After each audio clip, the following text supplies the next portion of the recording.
कि hello guys, आप लोग देख रहे हैं कुंदन डांसर। आज अब हम दिखाएंगे आप लोग का जगह जो हम वीडियो शूट करते हैं। और देखिए छत है, छत पर वीडियो शूट करते हैं। जानते हैं गांव में डांस शूट करते हैं तो लोग कहते हैं ये नचनिया बनेगा, ये बनेगा, वो बनेगा, इसलिए हम अलोता छत पे डांस शूट करते हैं। आइए देख लीजिए, आप लोग को दिखा देते हैं। ये देखिए स्टैंड है, इस स्टैंड से हम लोग बनाते हैं और थोड़ा बहुत मनोरंजन हो जाता है। अब अक्सर सीखने भी जाते हैं।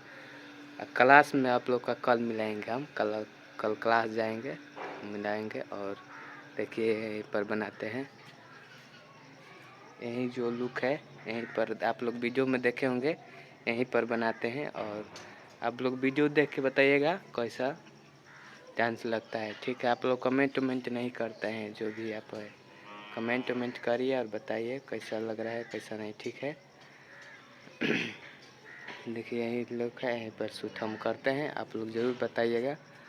देखिए यहीं पर यही